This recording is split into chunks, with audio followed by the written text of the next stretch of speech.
बिस्मिल्लाहिर्रहमानिर्रहीम। अस्सलामु अलैकुम वरहमतुल्लाहि वबरकातुह। क्या मुँह बोले भाई बहन का पर्दा है?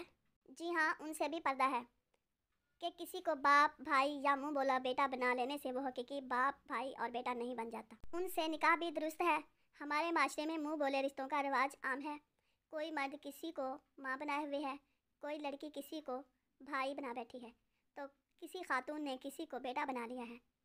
कोई किसी जवान लड़की का मुँह बोला चाचा है, तो कोई मुँह बोला बाप। फिर बेपर्दगियों, बेतकल्फ़ियों और मखलूत दावतों के गुनाह व पाप का वो सलाब है कि अल अमान वल हफीज़। सिन्फ़े मुखालिफ के साथ मुँह बोले रिश्ते कायम करने वालों और वालियों को अल्लाह अज़्ज़ व जल से डरते रहना चाहिए। यकीनन शैतान पहले से बोल कर वार नहीं करता। हदीस पाक में आता है, दुनिया और औरतों से बचो क्योंकि बनी इसराइल में सबसे पहला फितना औरत की वजह से उठा था।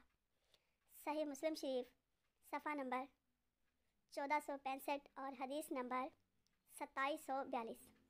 अगर वीडियो अच्छी लगे तो इसे लाइक और शेयर करें और कमेंट बॉक्स में अपनी राय का इजहार ज़रूर फरमाएं। और हाँ, माही 786 यूट्यूब चैनल को सब्सक्राइब करना ना भूलें। अल्लाह हाफिज़।